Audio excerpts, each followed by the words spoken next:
gosh, finally I'm live. What a surprise.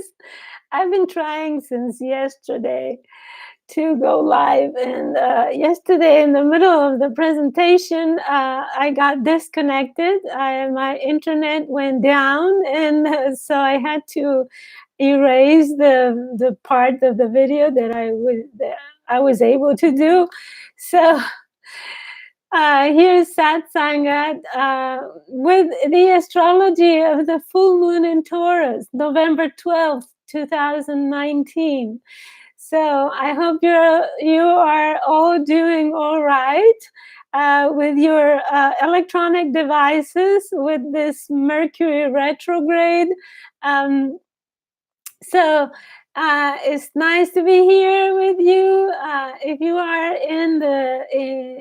if you're watching live, please say hello on the chat and let me know if you have questions or something. So as I said, I'm happy to be here to talk about the full moon in Taurus at 19 degrees 52 seconds of Taurus. And it's happening in Texas at 7:34 a.m. It's 13:34 UTC. Okay, full moons are oppositions, right? The opposition between the moon and the sun. So a full moon always activates relationships issues, the relationship with the other or something outside ourselves. So this one is the completion or culmination of the maximum potential of the seed planted at the time of the new moon in Scorpio, October 27. So having Mercury retrograde at these lunations in the axis of values and shared resources and energy and emotional security of Taurus and Scorpio, someone or something may have reappeared from the past to help us understand how our perceived self-value plays out in relationships. So this full moon will certainly bring out issues regarding shared finances, desires, sexuality, and the exchange of energy in any kind of one-on-one relationship. So the sun in Scorpio the day before the full moon, November 11th, was hugging Mercury. It's an eclipse that happens a few times in a century. It's the Mercury eclipse. So it will be visible from the South American continent and parts of the Australia, south of Africa. So it's called Kazemi when the sun is overcoming the Mercury, the planet. So this brings an important revelation from the underworld. It's Scorpio after all, and that's where the creepy crawlers inhabit. So are we listening? So if you're following me daily on Facebook or Tumblr or Instagram, you already know the work of these these cosmic bodies are transiting the realm of the Scorpion are doing there. So, but the thing is that the mind, which is Mercury, and the emotions are at their maximum distance, which means opposite. So while our emotions are amplified by the full moon, our mind is trying to deny them. So why? because with Mercury retrograde crossing the sun, we are learning about our most profound psychological issues related to desires, what we value, how those affect our self-esteem and our self-worth. Taurus, right? Are the emotions making us feel unworthy? Or on the contrary, are the emotions waking, making us understand our worth? So even though we feel something strongly regarding our significant relationships, the mind doesn't accept it. So the work at this full moon is finding a compromise and trying to balance the mind and the heart. So I will recommend this Kundalini Yoga Kriya called Balancing the Mind and the Heart. I'm going to post, if I have time, meditation to calm the heart and to balance heart and mind. The moon exactly conjuncts the second biggest asteroid, Vesta. She's the goddess of the earth, sister of Jupiter. So this is a very interesting conjunction because the moon in Taurus is casting the sun's light on the earth, right? The necessary home fire that ensures our survival, right? Is the energy that we need, the fire to cook, to feed our family, to keep the home warm and comfortable. And in ancient times, the fire also was used for protection from the danger of wild animals. Okay, but in the Roman temples, Vestal virgins were assigned to protect the sacred earth, heavenly spirit, in a spiritual ritual of protection for the society. So those young women sacrificed their personal life for 30 years and consecrated it for this purpose. They were chaste. They couldn't have relationships during those 30 years. But after that period, they were freed and they could get married and get their own families. But during that period, they were consecrated to this work of maintaining the fire. So this astrological full moon archetype reveals then the sacrifice or the consecration we need to make for of our personal desires, energy, sexuality, or personal values, and the integrity necessary for a higher purpose. So conversely, the moon meeting Vesta in Taurus may also show us our fear of physical intimacy in adopting abstinence, for example. Um, um, the sun and Mercury are projecting from Scorpio onto the Taurus moon the deepest intimacy conflicts hidden in our subconscious. It may mean that we need to purify our sexual desires, or that we need to learn how to harness or channel our creative sexual energy or our creative energy. For others, still, it may mean that we desire to make a devoted commitment to someone or something that with whom we want to share our energy for a higher goal. In so doing, we elevate our self-worth and develop greater self-esteem, self-love.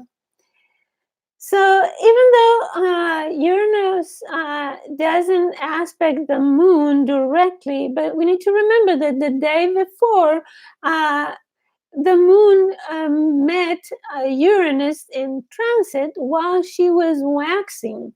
She was getting bigger and bigger, right next to the fullest. So their encounter most probably was an emotional jolt.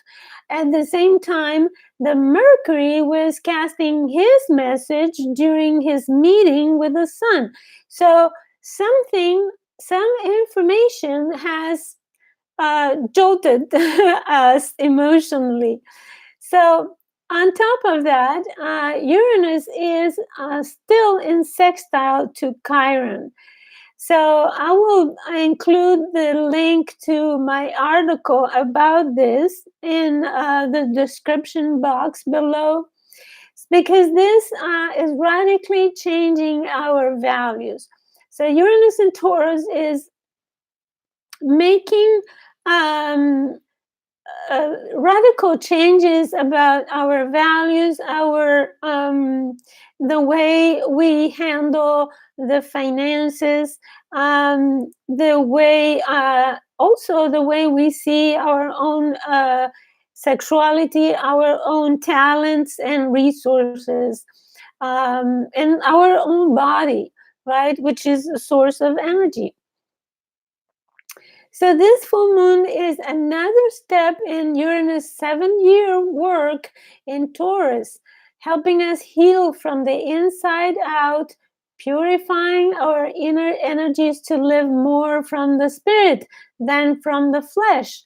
So using the sexual energy for a complete emotional, physical, and spiritual merge with another person expands our consciousness, teaches us who we really are. Right? We discover in this exchange, we discover things that were deep ingrained in our soul and we weren't aware of. So, and it also develops our self-esteem and helps us fulfill our destiny. So, but mastering the sexual energy is the most difficult and important lesson and achievement in this physical life, because it is the divine creative power, the realm of Pluto, the atomic giver and taker of life, right? He is death and rebirth, regeneration. So this is a very powerful energy that usually we have a hard time learning how to use it. Uranus, the god of the heavens, transiting Uranus, not only is radically changing our material values, but it's also elevating our own value. It's helping us see ourselves as life, as value of life, the value of our own bodies and its energy. So, however, all the cosmic bodies can manifest at different levels in our lives. Even the most positive, like Venus, for example, can manifest as laziness, and Jupiter can manifest as indulgence. So Vesta can also bring out sexual insecurities and fears, lack of commitment, promiscuity, and self-undoing. So the handling of the energies depends on one's personal evolutionary stage, um, what we are doing and choosing to do with our energies, and our level of awareness. So how much we realize the importance of that. So now I will talk about other planetary aspects that are supporting the full moon in very positive ways. In fact, there are many soft aspects that are supportive. Excuse me. However, for example, with squares and oppositions, and some with conjunctions also, we are kind of triggered and pushed to action and to change. But these aspects that are soft, like sextiles and trines, they give us an opportunity, an open door that we can cross if we like or not. So in this case, Mars sextile Jupiter indicates an assertive impulse to becoming honest, to develop self-confidence, to act on the inspiration we receive, to walk our talk, right, of our beliefs, our ideology or cultural traditions. So, with this harmonious aspect, these two proud archetypal heroes increase our drive to make decisions, take initiatives, and risks if we choose so. They support us to initiate relationships with optimism, generosity, and courage. So, the full moon axis, right, is in opposition, moon sun opposition, is connected by sextiles to Saturn, Pluto conjunction, and to Neptune. This astrological configuration is called the cradle. It is formed by one opposition, right, the sun and the moon, and two trines and three sextiles. So there is the sun sextile Saturn and Pluto, and this conjunction sextiles Neptune, and Neptune sextiles the moon. So in between there are two trines, and it looks like a butterfly. If you see it on the image, it's going to be a thumbnail of the chart. You will see these blue lines that form the wings of the butterfly. This is a beautiful configuration. So the elements involved in it are water and earth, and they're predominant in the whole chart. So this gives the energy of a great creative potential. With water and earth, we make mud, and from mud, it is said in the old scriptures that life came to be, right? And there's Thich Nhat Hanh who says, "No mud, no lotus." So I guess the mud is a way to give life, right? So it has a great creative potential. Whereas Taurus and Scorpio are fixed, stubborn, and hard to change signs, Capricorn promotes change, which is a cardinal sign. So the change of the seasons. And Pisces lends its flexibility because it's a mutable sign. It's the transition between seasons. So the air element, which represents intellect and reasoning, is weak. Just Mars was really uncomfortable in Libra. And so the left brain is not much involved in this full moon chart. And in summary, even though we may be adamant about the relationship issues at hand, we are offered this beautiful opportunity to follow our spiritual insights and the infinite inspiration that we may receive from Neptune. Remember, of unconditional love, to materialize a necessary change.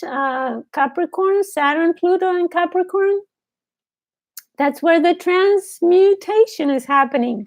That's the house occupied in your personal chart by Capricorn is going through a profound transformation.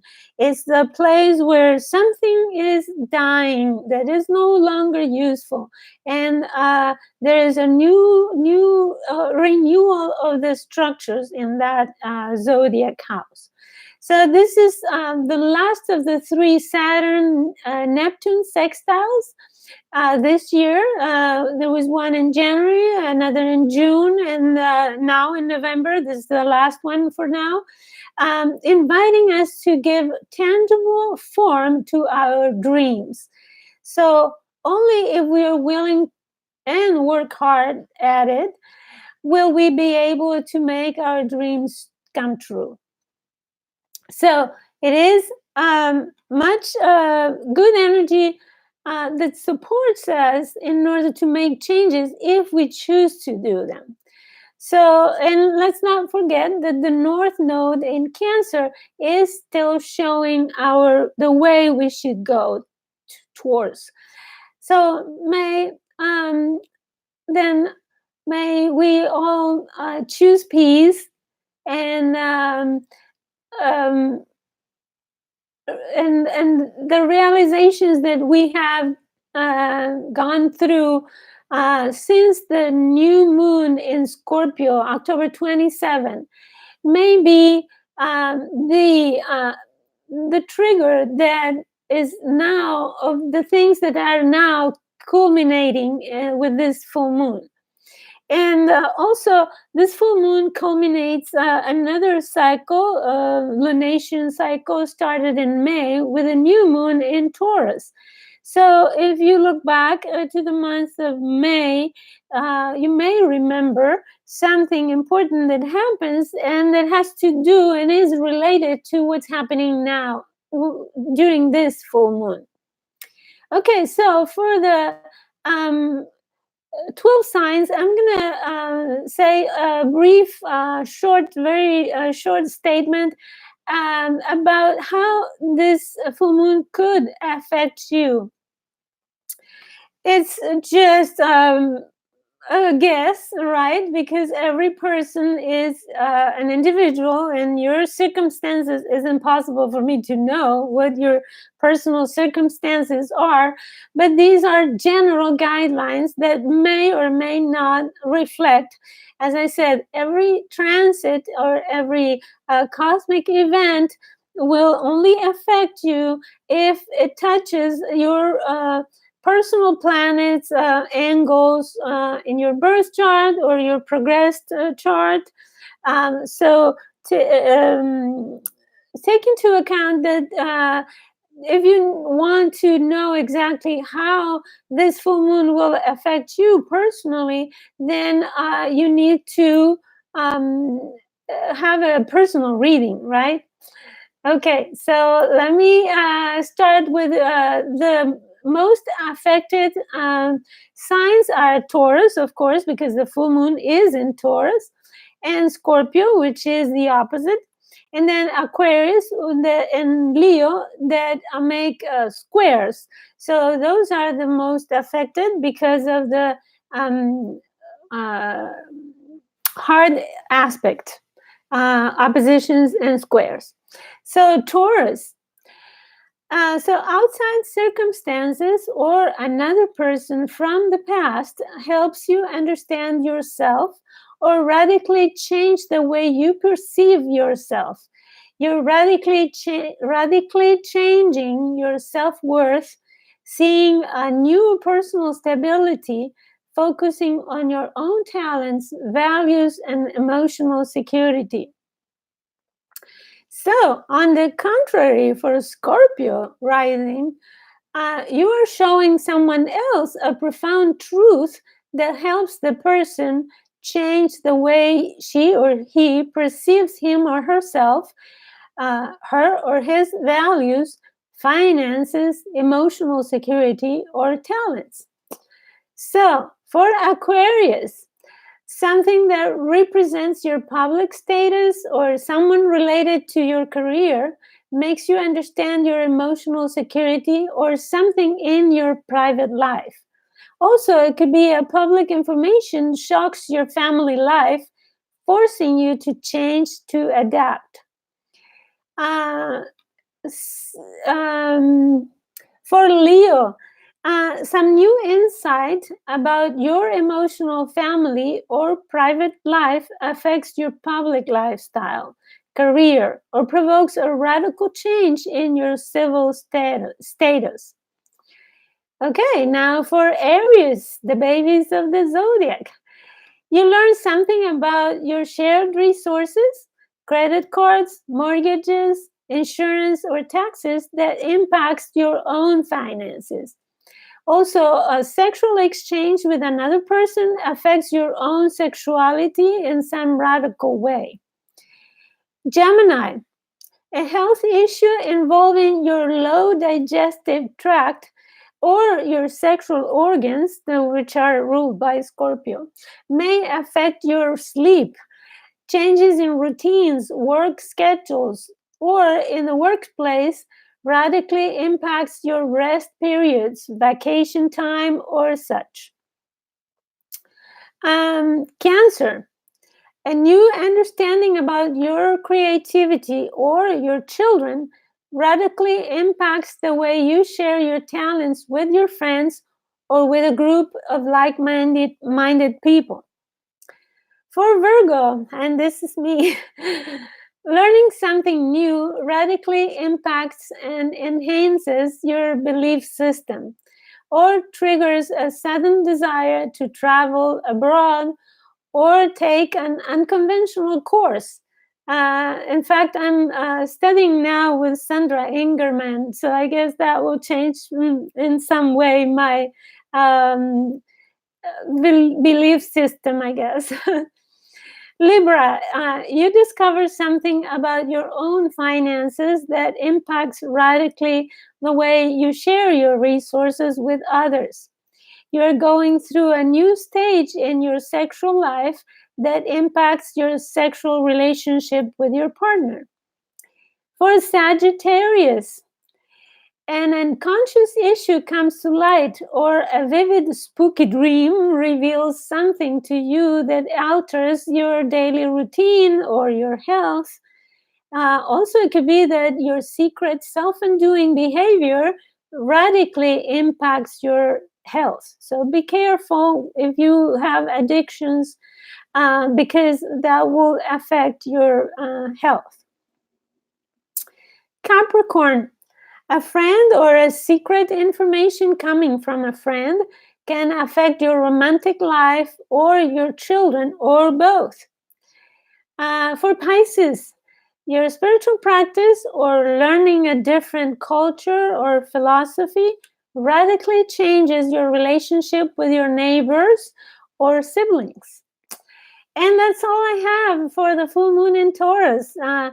Do you have questions? If you're there, nobody's there. Okay, so if you have questions, please write them in the comments, and I'm going to put the information to follow me on Facebook and Instagram and Tumblr in the description box. I invite you to read my blog as well. I post articles on other subjects. I'm doing a series on Chiron, and I hope you can read it. It's very interesting. And I wish you the best for this full moon. So talk to you later. Bye-bye.